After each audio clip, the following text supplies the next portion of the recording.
Hi Aquarius! Welcome po sa ating channel. At po yung daily by tarot reading for March 23, 2025. Please be reminded kung naka-resonate kayo, comment down. Kung hindi ko naka-resonate, ibigay niyo po sa iba kasi general reading po ito. This is for you, Aquarius, ngayong March 23, 2025.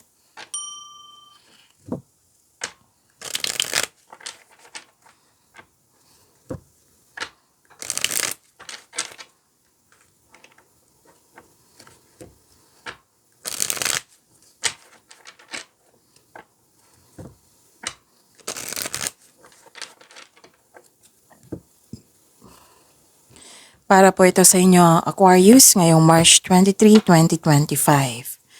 Maraming salamat po sa inyong patuloy na suporta at maraming salamat din po sa mga hindi nag-skip ng ads. Gamitin ang reading na ito bilang gabay lamang. Sa mga hindi pa nag-subscribe, subscribe na po kayo at click bell notification para malaman nyo na may bago tayong video. Para sa mga gusto magpa-reading po, may lumabas dyan sa screen nyo ngayon. Panoorin nyo po at sundin ng instruction.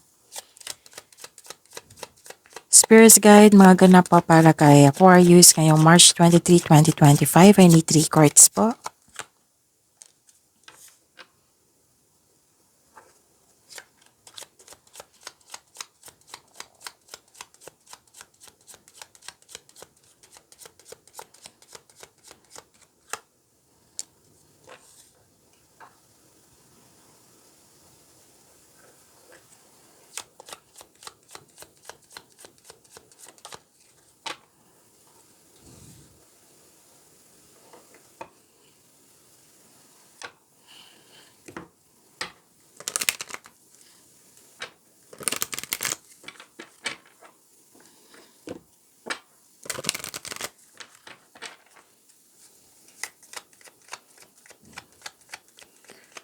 Spirits Guide, message pa para kay Aquarius ngayong March 23, 2025. I need 2 cards po.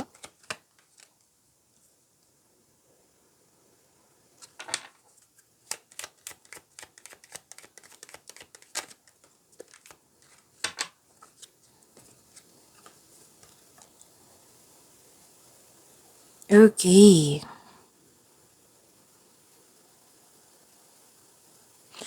Aquarius, ngayong March 23, 2025, may nakita ko dito ang career stability or naging stable na, na-control na.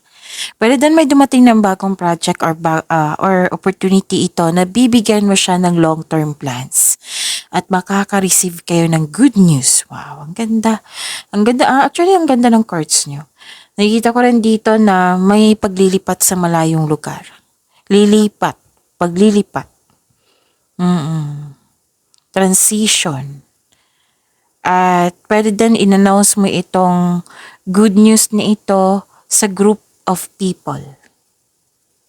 Maaring makatanggap ka rin ng balita na may buntis, nanganak, parating na baby, or ikakasal. Nakikita ko rin dito yung bibigyan mo ng aksyon, yung matagal mo ng plano. Nakikita ko dito na nagkaroon po ng power, authority, and protection. May kausap ka na isang mother figure. May kausap ka na pwedeng amo, boss, mentor, elders. Nag-uusap kayo regarding sa big business. May pag-uusap rin dito regarding sa career and finances. Okay. May mother figure na energy dito. Maaring may influensya sa araw na ito. Okay, so yun. Ang mensahe po, fog in, go slow, take your time. And, wow, may healing energy dito. Healing energy flows through you. Wow, claim nyo po. Spirits Guide, ano po yung energy ni Aquarius ngayong March 23, 2025?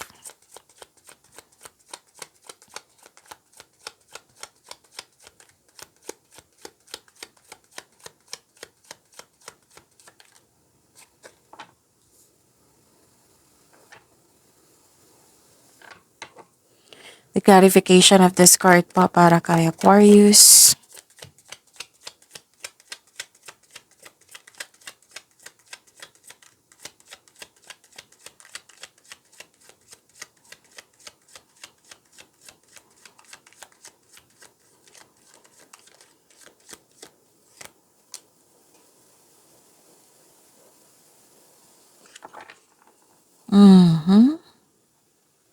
Okay.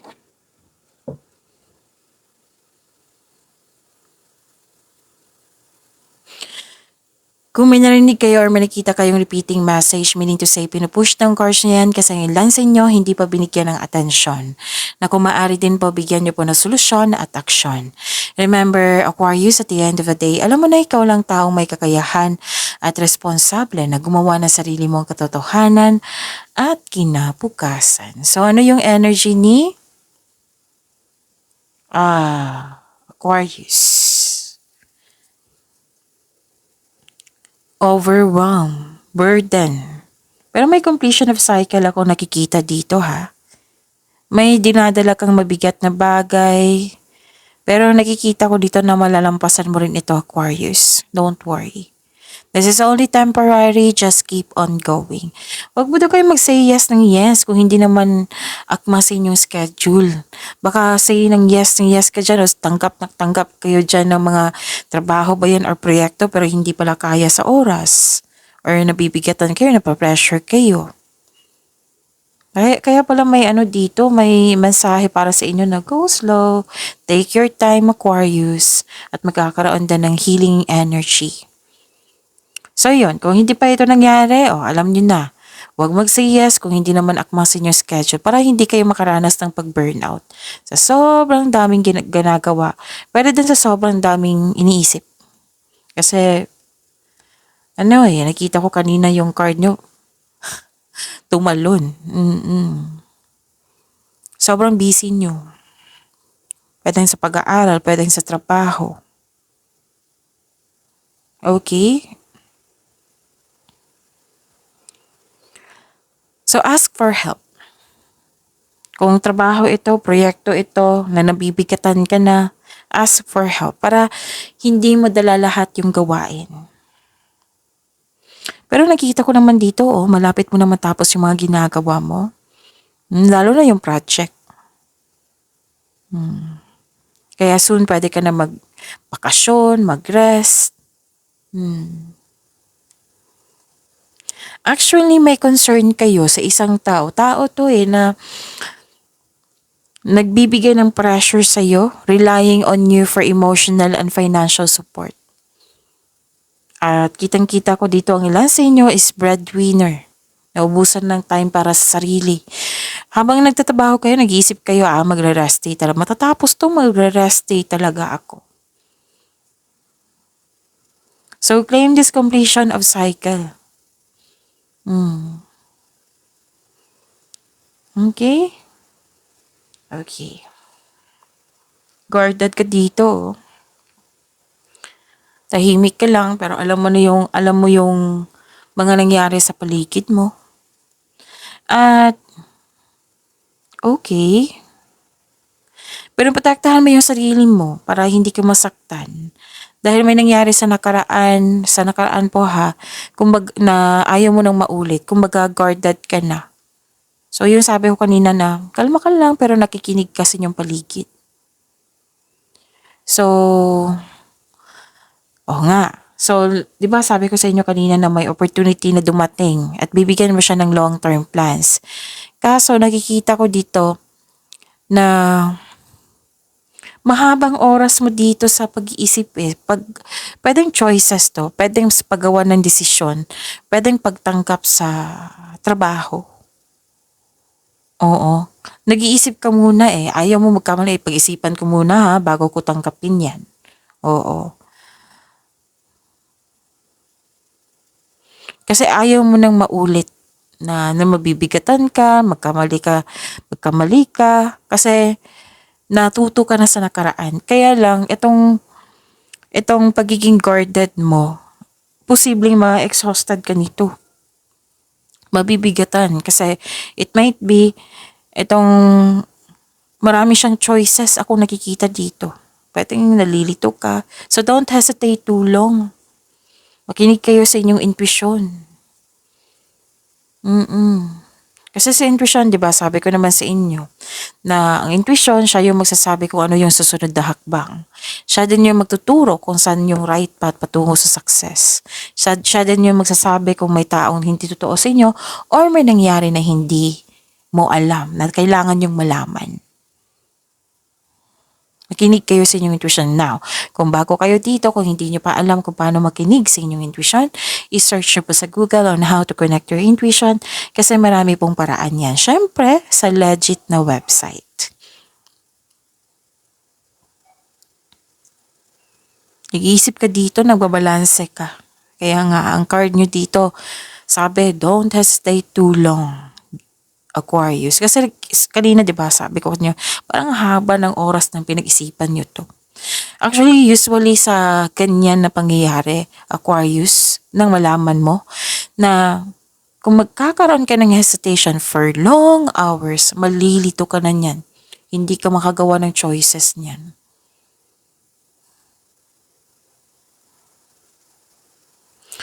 Kung nahihirapan ka, then ask for help. Dalawang card na mismo nagsabi dito, ask for help. Para makatulong ito sa pagpagaan ng iyong isipan. So, confirm nga. Pwedeng sa trabaho to, trabaho at pag-overthink.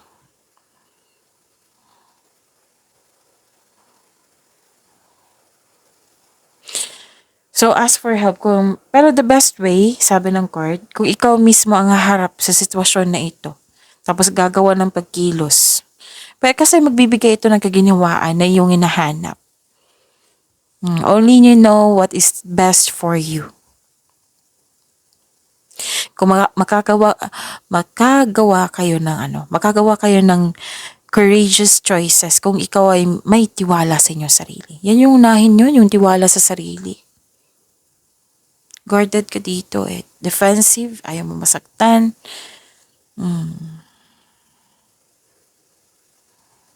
Alam niyo ba,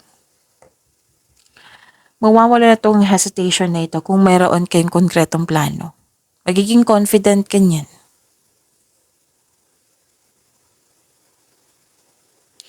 Okay, let's proceed. Spirit's Guide,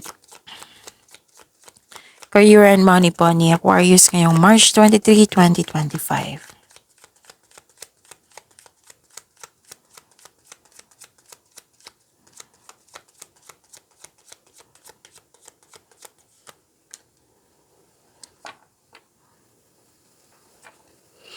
And the clarification of this card po.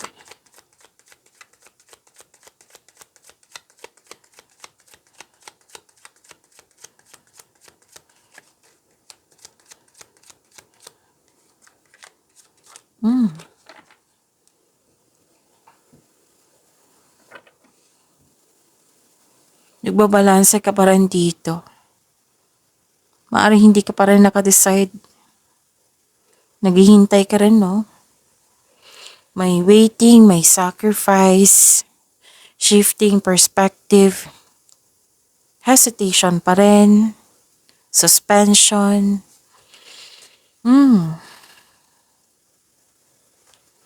Okay, kung nag-aantay ka ng job opportunity or contract, there may be delays and may nakita kong frustration dito. Same thing sa kaperahan po. Oo. Pero, hindi naman yan cancela eh. Darating din yan. So, if I were you, control yourself na hindi mag-claim ng negativity, then you have to invite this delay na ito. And, wag mo daw kayo agad sa career and money to ha. Oo, may advice po dito ang card nyo po now.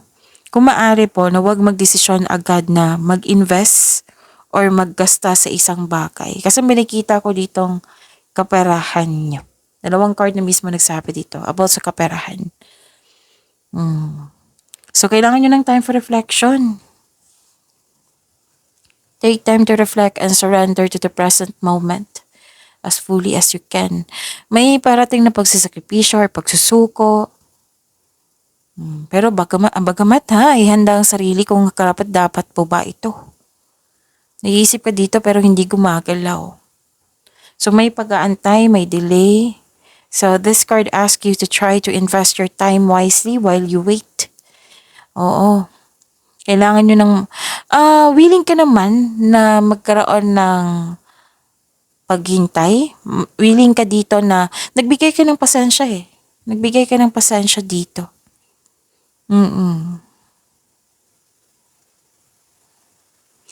Nag-iisip ka dito. Ang tawag nito, Aquarius. Nag-iisip ka kung worth it ba magstay kasi ilang years ka na dito. Sa career and money na to ha. Pero, ano to? Again, nag-iisip ka kung worth it ba magstay kasi ilang years na, gusto mo magkaroon pa na mas mag-grow kayo.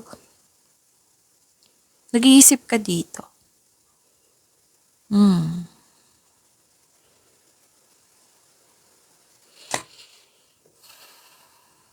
So this is good kasi you are moving on from challenges na. Nakafocus na, at the end of the day, nakafocus na kayo sa mind healing instead of suffering. So nakadecide ka na dito, hindi na ako magpa-apekto. So kailangan na ibalanse ko na tong nararamdaman ko. So you are now focused on mind healing po. Ayaw mo na mag-suffer. Maaring ilan sa inyo nalampasan ng opportunity, nawalan, regarding to sa career and money ha. Oo, pwedeng may niisip kayo na na-miss opportunity na makapagbago sana sa inyo ng buhay. O may niisip ka dito eh. So, pero, nag-move on ka. This is good kasi you're moving on from challenges. Pwede din lumalayo ka sa mga taong toxic or place na toxic na. Lumayo ka. Lumipat ka. Pwede din na lumalayo ka sa hamon ng pananalapi na yung naranasan po. Ngunit may takot ka rin bumalik yung naranasan mong hirap. So, yun yung sabi ko kanina na you are now focused on, focus kayo sa mind healing. And, okay, sabi ng card dito, focus and have faith. I-release mo yung nararamdaman mong negativity, palitan mo ng positibo nang ma-motivate po kayo ulit. Kaya pala may dito, di ba nagbigay ka ng pasensya. Pero some of you, nakikita ko talaga naging impatient kayo. Pero parang no choice na. No choice ako. Kailangan ko maghintay. So, ang sabi ng card dito, go slow, Aquarius, take your time, and magkakaroon ng healing. Okay? Spirits guide, love life, self-love, partnership, and romance ni Aquarius ngayong March 23, 2025.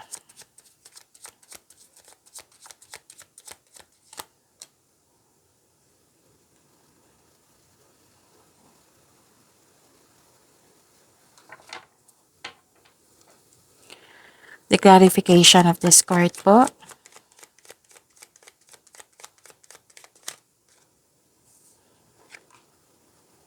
Okay, ang ganda.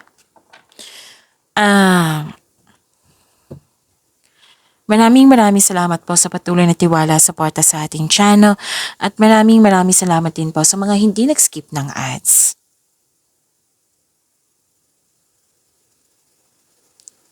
Okay, may nakita ko ditong na burnout ka, nagkaroon ng lack of confidence, so this is a repeating card. Okay, repeating card to. Repeating, what I meant is hindi siya repeating card, repeating message. So sabi ko sa inyo, pay attention pag repeating message. Mas nangibabaw yung nagkaroon ng lack of confidence dito eh. So, kung gusto mong mag-step out from your comfort zone, if you're serious about your comfort zone, mali. So, it's time to step out from your comfort zone if you're serious about your growth. Yun, natumbok ko. So, ito yung ito yung clarification ng card dito na may paglilipat nga. Paglilipat or lalabas ka sa comfort zone mo. So, may problema pa rin dito sa pera, sa trabaho, sa love life. May alok ng tulong pero hindi mo tatanggapin. You're feeling burnout.